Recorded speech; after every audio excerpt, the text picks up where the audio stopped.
All right, we've got an update on Brock Purdy. John Lynch just spoke on KMBR as he does every Friday morning, and he said that Brock Purdy has actually undergone an MRI in the recent days, and this seems like good news for the 49ers. The quote is, "We feel good about where it's at from that standpoint," end quote. So structurally, everything seems to be in a place where the 49ers are not too alarmed about Brock Purdy's shoulder. That being said, they want him to feel good enough to be able to throw and play on Sunday against the Green Bay. Those of you who have been following along know that Brock Purdy exited practice yesterday after about the second period.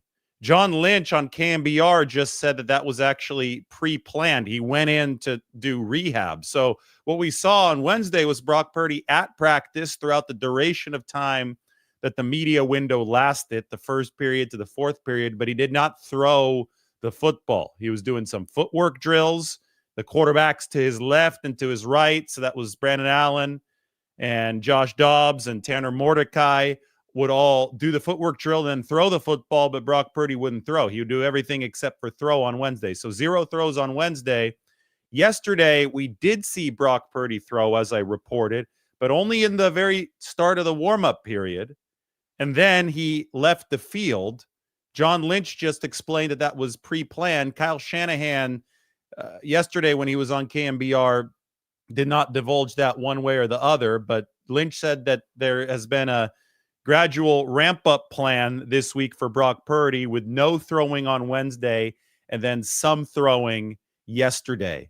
Obviously, optically, when we're there watching practice and Purdy's tossing the ball around a couple times and then he runs in after the second period, it was jarring. So that's why there have been so many questions. That's why this has been dramatic. The 49ers themselves, John Lynch himself, just said that it's a tenuous situation. If Purdy cannot start, Brandon Allen will start against the Green Bay Packers. Both Allen and Josh Dobbs would be ready to go, but Allen won the QB2 battle, so that means that he's the next man up.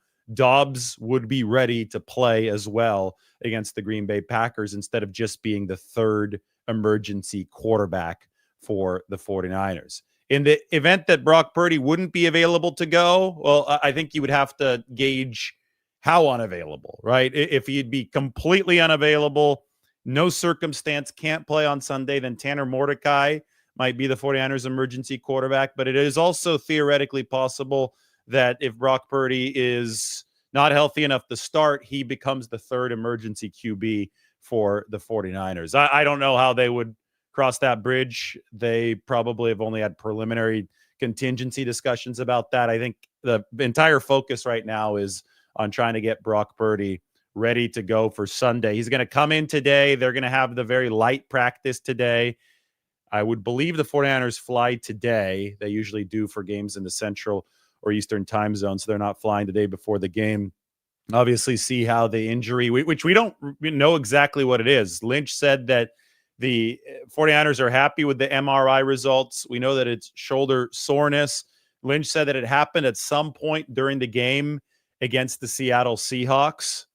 He doesn't know exactly what play it happened on. He says Purdy's not even exactly sure what play it happened on. If I had to speculate, he did dive across the pylon to score a touchdown. Might have happened there. When Purdy hurt his rib, broke it in his first career start against Tampa Bay back in 2022, that happened on a scramble play near the sideline. I believe he was diving at the time as well. So that's just naturally a play where I think that injury risk is a little bit higher. I don't have that confirmed. So in that case, I'm just speculating. Lynch said that he did notice that Purdy was fighting through something during the game on Sunday against the Seattle Seahawks because he kept on throwing when he was on the sideline more than usual. He was trying to keep the shoulder warm during that game. I thought that he missed an uncharacteristic pass when the 49ers were trying to seal the game. The dig route to Deebo Samuel sailed it high. Purdy's been historically accurate on passes like that. Those in between the numbers, crossers, timing-based throws, those are the ones where he's made most of his bread and butter. And On that one, he just missed, and quarterbacks do miss. So, I mean, whether it's Joe Montana, Tom Brady, or Brock Purdy, you're going to have missed throws regardless. In retrospect, now that we know of the shoulder issue, we wonder if that had something to do with it. Maybe that's something that Brock Purdy will talk about if he does discuss this with the media today. Purdy did not meet with the media yesterday. No 49ers quarterback did. He typically does on Thursdays. They're going to run a quarterback out there today. Maybe they throw Brock Purdy and Brandon Allen out to the media today, because if they're not sure how Purdy's going to feel on Sunday, it could be one of those ambivalent situations. John Lynch on KMBR also talked about Nick Bosa, who he said made an incredible jump last week when he was coming back from the hip/oblique injury that prevented him from practicing on Wednesday and Thursday. He actually suffered it in practice on Wednesday before the 49ers played Tampa Bay. Nick tried to practice through it that Tampa Bay week, and he was in a lot of pain when the 49ers played the Bucks. So he decided to recalibrate last week and decided that I'm not going to practice on Wednesday and Thursday. I'll only practice in the light session on Friday if I feel better. And not practicing on Wednesday and Thursday allowed Nick Bosa to make a tremendous jump. John Lynch called it an incredible jump. And he ended up playing really well against the Seattle Seahawks. 2 sacks, and very ironically got hurt on the second sack of Geno Smith. And Bosa explained it as an overcompensation thing. He was compensating for the side that was hurt, so he hurt the other side, the other hip, the other oblique, whatever you want to call it. I think it's termed as both in the official NFL injury report. So now Nick Bosa doing a little bit worse than he was last week. That's what he said on Wednesday. He said he was a little bit more sore on Wednesday of this week than last week. Obviously, the plan is the same for Nick Bosa. There's a lot of rest that's happening right now. We will see if he goes back out to practice today. I would not be shocked if he's not out there today, just because based on what he told us Wednesday, he was a little bit behind last week's schedule. That being said, for both Bosa and for Trent Williams, this decision is going to go all the way up until game time. The 49ers are not going to be in a rush, and they don't need to be in a rush with either of their 2 star players. Williams is dealing with an ankle injury. Williams gutted through it last week. We were watching out on the field as he was making that last-minute decision whether or not to play. It was a yes, and he fought through it. And it's a brutal sport. Sometimes fighting through an ankle injury comes at a cost. I mean, you're going to be a little bit more sore at the very least over the course of the next week. So now it's a matter, and that was an important game. And unfortunately for the 49ers, they weren't able to win the game, but Trent Williams really did put it on the line last week playing through pain. He didn't practice at all. So now the question is, will he be feeling well enough to contribute? Because I guarantee you that Trent Williams, if it was just a matter of playing or not playing, he would play. But he's also a smart guy, and he knows when his play might compromise what the 49ers are doing on the offensive side of the ball. He, in the NFC Championship game against the Rams, he regrets playing in that game. That was January of 2022. Had a high ankle sprain. I don't think this is a high ankle sprain. This is a low ankle situation. But in January of 2022, Williams decided to strain through it in the NFC Championship game against the Rams. And he said, you know what? I probably should have let Colton McKivitz play that game. 49ers, he says, we might have won that game had I not tried to push through it. So I think that Trent is very mindful, especially given that experience of, will my play help the team or hurt the team based on how hurt I am? And that's a complicated calculus, complicated decision that probably cannot be finalized until Sunday morning in this case. And it might be the same thing with Nick Bosa, who made the incredible jump last week. I briefly said hello to Nick in the locker room yesterday, asked him how he's feeling. He said he's feeling good. He told me, thanks for asking. So I do get the sense, just based on the mood in the locker room, that Nick is feeling better as this week goes along. And with Trent Williams, I know that he put himself through a whole heck of a lot just to play last week. So that's something that I wouldn't be as optimistic on. But that's just my read of this from being around the team. And I do know that the 49ers And Bosa and Williams themselves are in this position of ambivalence right now. They're in this position of, we're going to wait until the very last minute to decide this because it is such an important decision and they want to have all of the data available. By the way, the 49ers have welcomed back Charvarius Ward to the team. He was in meetings starting on Monday. He's been at practice on Wednesday and Thursday, and we'll see how big of a role he has for San Francisco against Green Bay on Sunday. John Lynch believes that Christian McCaffrey is close to exploding statistically. And I think that Christian's been good. I also think that the 49ers were not their cohesive selves against the Seattle Seahawks offensively. I mean, there was a really important Christian McCaffrey play, little swing screen pass that he took down inside the 5-yard line that got called back to an illegal formation penalty. And if that play doesn't get called back due to an illegal formation penalty, then we're probably talking about a 49ers touchdown, a 49ers win. And, maybe that would have been a Christian McCaffrey touchdown to spearhead the 49ers win. And all of a sudden, everybody's talking very differently about his performance. He's already made a couple wow plays since his return, including the rainbow catch against the Tampa Bay Buccaneers. Sometimes it's as simple as the 49ers offense is not clicking, and the players within that offense, because the unit as a whole is not clicking, are not going to be dazzling you the same way that they dazzled over the course of the past season and a half entering this 2024 campaign. Lynch believes that McCaffrey is very, very close, though, and he believes the 49ers are really close to just letting loose offensively. Remember that they scored 36 points the first time they played the Seattle Seahawks. That was without McCaffrey in October. They managed only 17 this past weekend. This just goes to show you that the offense was not firing on the cylinders that it's capable of. When you put up about 20 fewer points than the last time that you faced the defense, I don't care if that defense has a little bit more firepower this time. That is a huge, huge downgrade in point production. And I do think it's illustrative of how the 49ers were not on their A game this past Sunday. You know who was on his A game? Jawan Jennings. And when we talk about the 49ers trying to finish games, and I know that I shared some of the statistics the other day of the 49ers defense just falling off a cliff in the fourth quarter. They're the number 4 overall defense in EPA in the first quarter. They're number 7 in the second quarter. They're number 13 in the third quarter. And then they're number 28 in the fourth quarter. So the defense has eroded and then fallen off a cliff over the course of games. And now everybody's talking about the 49ers and their inability to finish. And we talk about the games against the Los Angeles Rams. We talk about the Arizona Cardinals game. And we talk about this game against the Seahawks, 3 divisional games, which the 49ers have blown at the end. Well, John Lynch says that it's about setting an example, that it's certain leaders on the team have to really establish that tone of finishing.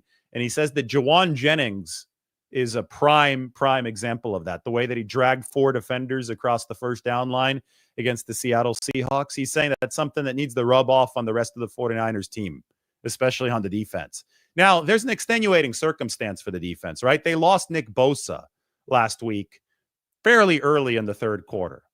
Bosa, when he was in there on the plays that he aligned at edge rusher for the 49ers, they gave up 3.3 yards per play and no touchdowns. When Bosa wasn't in there, they gave up 6.1 yards per play and 2 touchdowns.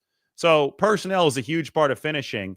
But when we talk about straining that extra mile, that extra inch, I guess, you don't have to go an extra mile. It's the extra inch to win these games. And you're out there and you look at your 10 teammates, you're not thinking about, or you shouldn't be thinking about who's next to you and who's not. You can't be saying, oh, well, Bosa's on the sideline. Let's pack it up and let's go. You have to find a way to get the job done. Jawan Jennings, when he caught that football on 3rd and 11, nearing the goal line that was in the red zone for the 49ers, he wasn't thinking about, oh, this is not a very good situation. I'm 5 yards short of the third down line and 4 defenders are draped on my back. I might as well go down. He wasn't thinking about how disadvantageous the situation was. He thought about, how do I carry these 4 defenders despite the odds being against me? How do I carry them across the first down line? So that's how John Lynch wants the 49ers as a whole to think. And I think in particular, the defense, which has been bad in that fourth quarter, the offense has actually been the number 6 offense by EPA in the league in the fourth quarter. So the 49ers have not dropped off a similar cliff, at least on the aggregate numbers over the course of the season offensively. But defensively, there have been struggles late in games. Lynch wants Jennings to be the example that the rest of the team follows as far as finishing mentality. And I don't think that's a bad leader to rally around. And that's who the 49ers are going to have to rally around in Green Bay this week. Some NFL news. We've heard that the New York Giants are in the process of releasing their quarterback, Daniel Jones, who'd been playing scout team safety this week. That was wild to me. I talked to Chase Lucas, 49ers DB on the practice squad in the locker room yesterday because he's the 49ers main scout team guy, and he does everything for the scout team. Chase Lucas plays DB for the scout team, but he also plays some receiver for the scout team. He calls himself the Travis Hunter of the 49ers. So he's a big scout team guy. So I go up to Chase and I'm like, hey, have you heard of what the New York Giants are making Daniel Jones do? They're making him play scout team safety, and he was absolutely shocked. And Isaac Yiadom is right there. Isaac Yiadom is a former New York Giant, and he said to Daniel Jones, that type of guy. He said Daniel Jones is a player who would just, say, yes, I'll do my job. And he did his job here over the past couple of days, but mercifully now it appears that the New York Giants are going to be releasing him. It is after the trade deadline, so Daniel Jones will have to clear waivers, which means I would think that somebody's going to pick him up. Well, actually, maybe no. Let's look at his contract this year. I highly doubt somebody will pick him up, actually, if they don't want to pick up the remaining salary. I don't know if it's in signing bonus or base salary this year, so we're going to look at that. Because if you do pick somebody up off of waivers, you do grab the contract. And I'm looking at the contract now just so I know. Oh, yeah. People don't want that contract. So I'm fairly certain that Daniel Jones will clear waivers. He is subject to waivers. There are 2 years left on the deal. This year's deal is a massive base salary. They didn't do any restructures on that. So this year's deal is a $35.5 million base salary. A new team would still owe probably about $15 million of that this year. So that I think that's too expensive.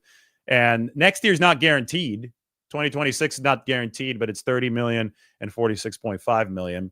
It's more about this year's salary. And if nobody's willing to pick up the whatever's left of the $35.5 million this year, again, about $15 million, just doing the rudimentary math in my head, nobody's willing to do that, then he's going to clear waivers and then he's going to be free to sign anywhere. So that's going to be fascinating. I think Daniel Jones could be a quality backup in this league. He was somebody that was drafted surprisingly high because of the whole physical upside quest that we've seen so many front offices embark on, including John Lynch and Kyle Shanahan. That was the whole physical upside quest with Trey Lance. I think that the better bet for finding a quarterback who's going to pan out is college experience.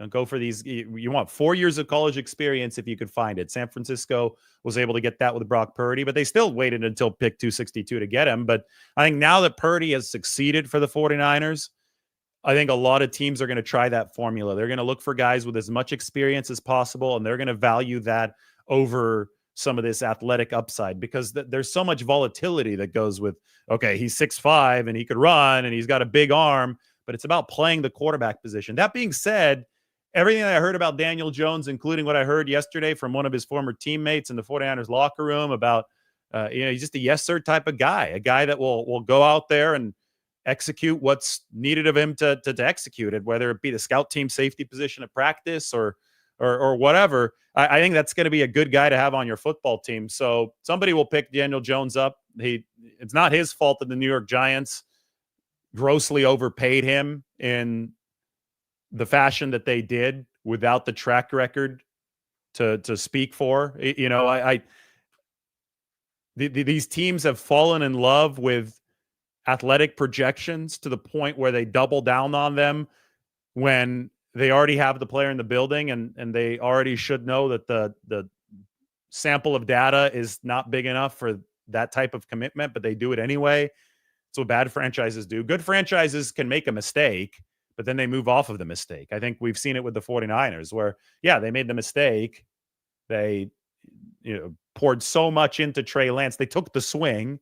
I think a lot of people are happy they took the swing, but when the time came for them to realize that swing was fruitless, they didn't line back up and take another empty swing. They decided to trade Trey Lance for actually a miraculous price. Getting the draft pick that they did get back from the Cowboys, the 4th rounder, was a steal. They turned around and used that 4th rounder on Malik Mustafa, who is now a starting safety for the team. The reports are that Daniel Jones and John Mara mutually agreed that the move would be for the best. That's cutting Daniel Jones. The team will take on over $20 million in dead money. Anyway, we'll see what happens with Daniel Jones. Will the 49ers sign him as a backup? Well, he's probably going to clear waivers. We'll see if the 49ers are interested. We've seen quarterback reclamation projects before with the 49ers. Sam Darnold is a good one. Daniel Jones was never nearly as good as Sam Darnold in college, though, which is really interesting. Daniel Jones, I mean, it reminds me a little bit of the Josh Allen projection. I think a lot of teams took big-time swings on quarterbacks with athletic upside simply thanks to Josh Allen, who never played great, efficient football until he was in the NFL for some time. I think 2020 was the true breakout year for Josh Allen. The 49ers played the Bills in Arizona. They hosted the Bills in Arizona, Monday Night Football, barely anybody in the stadium. Remember how awesome Josh Allen was in that football game? So the Bills took this swing on just raw, unfiltered physical upside in Josh Allen, and it worked out for them. They developed an all-pro quarterback, and then, everybody has been like, okay, well, we want to do something similar. But these things haven't worked. I think a lot of the 49ers drafting of Trey Lance was rooted in the Bills' success with an unproven, inaccurate prospect like Josh Allen. The 49ers saw moldable clay. And I think that there is also a good franchises, at least, will have the realization and they'll put it into their thought process. They'll embed it. They'll bake it into the calculus of their decision-making that no draft pick is a sure thing. Even one that you pick very, very high up in the first round is a sure thing. And it's a swing. Some swings hit, some swings miss. You better hit later on the critical mass of picks that's necessary to build a roster that can sustain itself, even if that very high swing misses. And that's what the 49ers were able to do. Landing Brock Purdy at pick number 262 was very, very important for the 49ers. So we'll see where Daniel Jones goes next. Would not shock me if at some point he'd be in a 49ers uniform. Now, I mean, do I think it's likely? No, there's other teams that he could sign with, but the 49ers have taken on quarterbacks with physical upside into the backup role, and I think Daniel Jones might be a fine backup in the NFL, and he likely will have the freedom to decide where he's going to sign. Now, the question is, will the 49ers have room to add him to the team this year? Or is this going to be something that, they're going to have to look at the quarterback room again over the course of the offseason? They've got a couple guys on 1-year deals behind Brock Purdy, and Purdy himself is only under contract through next season, through 2025. We'll soon be talking about the Brock Purdy contract extension. But first, we're talking about the Brock Purdy shoulder update. Those of you just joining, Brock Purdy has undergone an MRI. This happened at some point over the course of this week. This is what John Lynch revealed on KMBR. Lynch said that the 49ers are happy with where that's at. That was his quote about the MRI situation. So that's all we know. Structurally, it seems that Brock Purdy's shoulder is in a decent spot. The 49ers now are going to see how practice goes today before taking any next steps. They should fly to Green Bay after practice today. That's obviously another marker in potential injury evaluation because you want to see how a player's body handles a flight. So the 49ers are going to do that. And then this, along with the Bosa and the Trent Williams situations, might involve decisions that go up to game time. I think it's a good time to get our roster open, don't you think? 49ers 90-man depth chart and full roster. Let's go forward right here. So we've got Purdy in the injury shading. Brandon Allen would start in his place. Running back room healthy right now. Receiving room has Jacob Cowing going through the concussion protocol. He did not practice yesterday after being limited on Wednesday, so that's not trending in the right direction for Jacob Cowing. Tight end room, healthy. Offensive line room, healthy. By the way, John Lynch today, this is a good little segue. I have a good quote from John Lynch on the 49ers offensive line room, because this is where fans have this very, very wrong. Fans just want to blame somebody at all times, but they want to blame people that often are not responsible for the gist of the 49ers problems. And I get it. There have been weaker links than others on the 49ers offensive line, but John Lynch today said, I think our O-line has been pretty good this year. I don't always agree with PFF, but I'm in line with them. The 49ers offensive line, by the way, does rank between number 8 and number 12 in composite pass protection rankings, which is a big step up from last season when they were in the 20s. Jake Brendel has not been as strong in pass protection, although the run blocking has been solid from Jake Brendel this year. And Aaron Banks has not had a great year in pass protection, but Colton McKivitz has improved significantly. Dominic Pooney is one of the best young offensive linemen in football. Trent Williams is Trent Williams. Last year, you just had Williams in a vacuum. Everything else was bad for the 49ers last year. That's not the case this year. The line has taken some steps up, and for some reason, it's still taking the brunt of the blame for some of the 49ers struggles when the data, the tape, whatever we want to look at just isn't the case. Anyway, I digress. That's one thing that John Lynch just said today on KMBR, and I do think it is important to put facts in front of feelings. On the defense, Nick Bosa and Kevin Givens both hurt on that defensive line. Bosa dealing with the injury that we talked about. Can he make another incredible jump? We shall see. Kevin Givens is still out with the groin issue and has now missed, I think it's 2 or 3 games, has been out of practice for a while. So that continues to linger for Kevin Givens. Healthy at the linebacker room. Dre Greenlaw's practice window might open up this next week. That is significant news. And then in the DB room, Charvarius Ward is back for the 49ers. We'll see if he starts or if he's slowly reintegrated into the 49ers lineup as this game against the Green Bay Packers progresses. So that's a look at your 49ers roster. Please do head on over to the San Francisco Standard, where we have written about Brock Purdy and the 49ers. This was yesterday. We're going to have our predictions piece coming out soon. As you can see at the bottom here, Tim and I are doing one of the live Q&As. That's Tuesday at 11 a.m. Pacific time after this game against the Packers. Either way, we're going to have a lot to talk about. Either the 49ers will be very, very close to having their season gone, their playoff hopes gone. I think their chances will be down to 15% if they lose, or the 49ers will be resurgent back from the dead if they can find a way to beat the Green Bay Packers. Green Bay is now a 3-point favorite against San Francisco. This is the first regular season game in which Brock Purdy is the underdog. Isn't that wild? He was the underdog in the NFC Championship game against the Philadelphia Eagles, which the 49ers lost. That's where he got hurt. That was the 2022 season.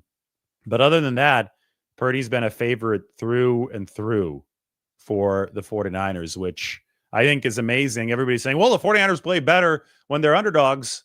Well, they've rarely been underdogs over the past few years. They've been the powerhouse in the NFL. They were even favored over the Chiefs in the Super Bowl. So I don't know. I don't think that we know how the 49ers play when they're underdogs, because that was an entirely different set of players.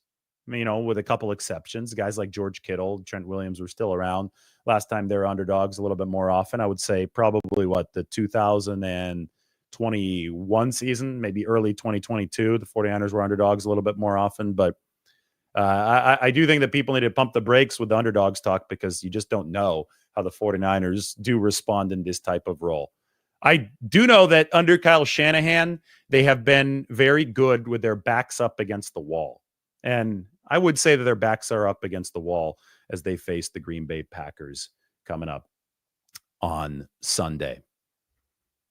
Any questions? Toss the questions in, and we'll go from there. This show is brought to you by Public Rec. Are you tired of squeezing into stiff dress pants at that holiday party? Well, this season, unwrap the gift of comfort with the Game Changer pants from Public Rec. The office pants that look like Monday but feel like Sunday. Imagine clocking in while feeling as cozy as if you were still in bed. With a soft hand feel and smooth drape, these pants are fan favorites for a reason. Whether you're closing deals in the boardroom, navigating holiday travel, or mingling at company parties, the Game Changers will keep you looking sharp and feeling great. Public Rec is the ultimate men's clothing brand for blending comfort and style seamlessly. Trust me, you won't be disappointed. They actually did send me some of the pants and a shirt, and I've been very, very happy with them. They are comfortable. They look good too. Margot really likes what Public Rec sent us. So we got to get her to read this.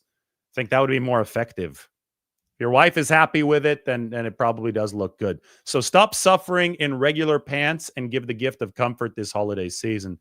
For a limited time only, our listeners get 20% off when you use the code Lombardi at checkout. That's 20% off with the code Lombardi at publicrec.com.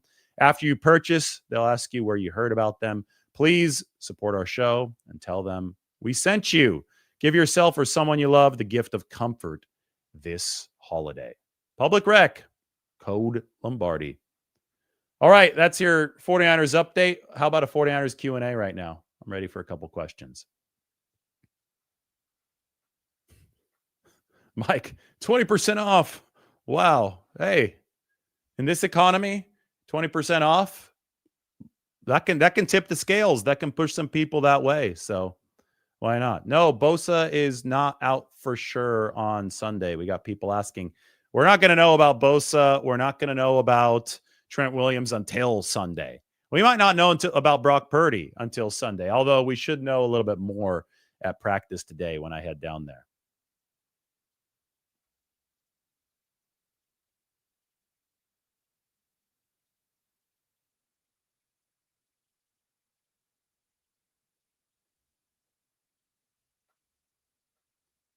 Is Brandon Allen still QB2? Yes, Brandon Allen is still QB2. Won that job in training camp, has held on to it throughout this season, the first, 11, 12 weeks of this season. John Lynch on KMBR said that Allen would get the first snaps against Green Bay, but Dobbs would be available to play. And if there are struggles with a backup quarterback, you're much more willing to go to the other backup quarterback. You're much more willing to play the hot hand way of things in a game. So we just have to see how it goes, but we're not at that point yet. Right now, we're still talking about Brock Purdy trying to get ready to play on Sunday.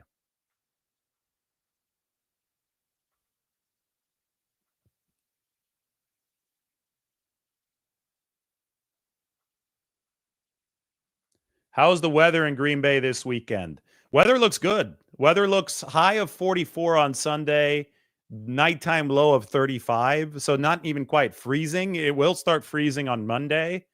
There was no precipitation in the forecast for Sunday. I know everybody watched the Snow Globe game yesterday. That was really cool. I thought that was a fitting setup for 49ers Packers because the last time that the 49ers were at Lambeau, they got the Snow Globe. Jimmy Garoppolo, that was awesome from Jimmy Garoppolo, playing with a torn shoulder and a torn thumb ligament, guided them down the field, made a couple great throws, and I mean, it was -2 degrees with that injury. A couple great throws to Debo, then he threw to George Kittle, who actually beat Devondre Campbell. They're in the snow. Debo ran on 3rd and 7 to set up the field goal. That was a first down, a conversion for Debo Samuel. Robbie Gould kicked it through. That Snow Globe game brought great lifelong memories for the 49ers and their fans. The game last night between the Browns and the Steelers, it wasn't as important. It was a regular season game. One of the teams was 2-8 entering the game. So, I mean, you couldn't be as nervous watching the game, but it was just fun to watch. So aesthetically pleasing to see a snow game like that. Can you believe that Cleveland wants to build a domed stadium?